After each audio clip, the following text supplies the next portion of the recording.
Hello everyone, स्वागत है आप सभी का आज की एक और नई वीडियो में। तो यहाँ पर मैं आपके लिए लेकर आ चुकी हूँ राज्य शिक्षा केंद्र मध्य प्रदेश भोपाल वार्षिक परीक्षा 2025-26 विषय गणित कक्षा 8वीं का पेपर।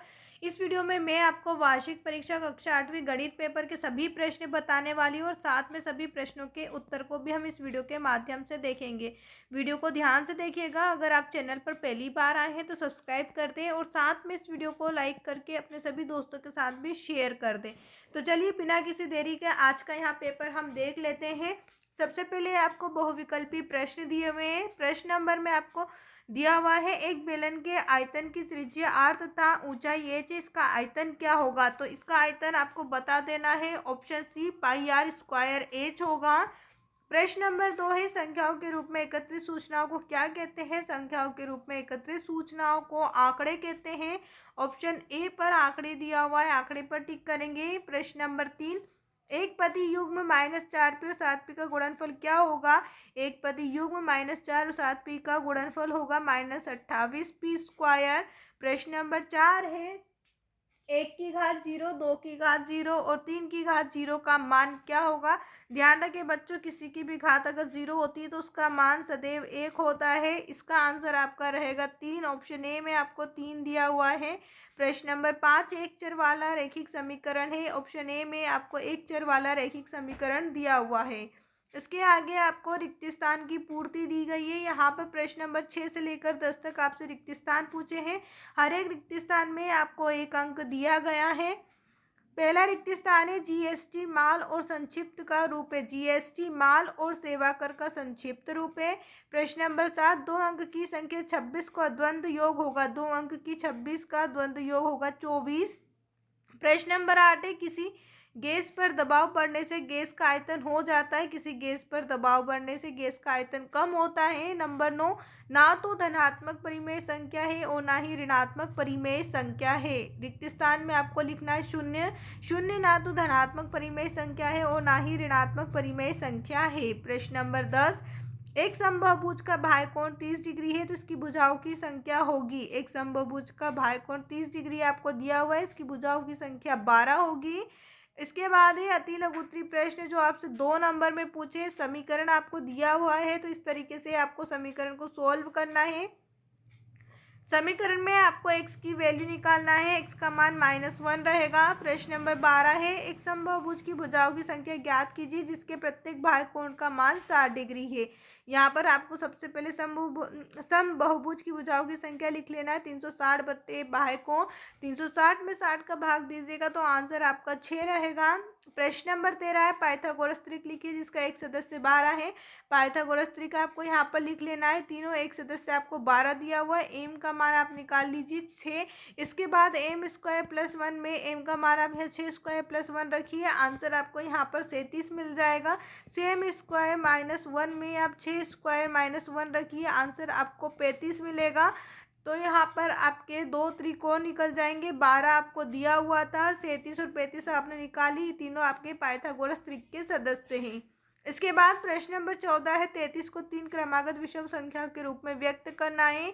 तो यहाँ पर आपको मान लेना है 1 से x प्लस 2 और x प्लस 4। इसके बाद सभी को आपस में जोड़ देना है, बराबर में 33 लिखिएगा। इसके बाद यहाँ आपको संख्या प्राप्त होंगी 9, 11 और 13। ये आपका प्रश्न नंबर 14 का उत्तर है।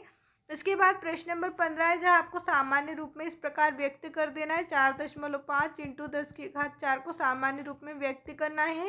प्रश्न नंबर 16 है, यदि मानचित्र पर 1 सेंटीमीटर वास्तविक दूरी 18 किलोमीटर को निरूपित करता है तो उसी मानचित्र पर 12 सेंटीमीटर किस वास्तविक दूरी को निरूपित करेगा?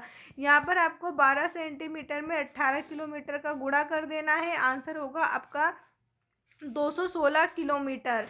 अगला प्रश्न है लघु उत्तरीय प्रश्न। यहाँ पर केवल हम वही प्रश्न देख रहे हैं जो आपके वार्षिक परीक्षा के लिए, तो सभी प्रश्नों को ध्यान से देखें और साथ में हमारे चैनल को सब्सक्राइब कर दें। इस वीडियो को लाइक करके अपने सभी दोस्तों के साथ शेयर भी ज़रूर करें। प्रश्न नंबर 17 है, यदि 6 पेनों की कीमत 24 है तो 8 पेनों की कीमत कितनी होगी? 6 पेनों की कीमत आपको 24 दी गई है। पहले एक पेन की कीमत निकाल लीजिए, 4 रुपये रहेगी। 8 पेनों की कीमत के लिए 8 में 4 का गुणा करिए, 32 रुपये आपको मिलेंगे। अतः यहाँ पर आप लिख सकते हैं 8 पेनों की कीमत 32 रुपये है। प्रश्न नंबर 18 है, जिसमें आपको गुणनखंड ज्ञात करना है। तो यहाँ पर p-5 p-5 इस समीकरण का गुणनखंड है। प्रश्न नंबर 19 है, यदि रोहन के पास अपने धन का 50% खर्च करने के बाद 800 बचे, ज्ञात कीजिए उसके पास शुरू में कितना धन था। मान लीजिए मोहन के पास शुरू में 100 रुपये था, उसने x का 50% खर्च करा। यहाँ पर x की वैल्यू आपकी कितनी आ गई, 16,000। x आपने क्या माना था, उसका शुरू का धन, तो शुरू का धन उसका क्या हो गया, 1,600 रुपये। प्रश्न नंबर 20 है, 44 का वर्ग गुणा किए बिना ज्ञात कीजिए। यहाँ पर आपको 44 का वर्ग करना है, लेकिन आप इसको इस प्रकार से गुणा नहीं कर सकते। तो यहाँ पर आप मान लीजिए 40 प्लस 4 मान लीजिए, इसका होल स्क्वायर कर दीजिए। 40 आपका ए हो जाएगा, 4 आपका बी हो जाएगा। ए प्लस बी का होल स्क्वायर लगाइए।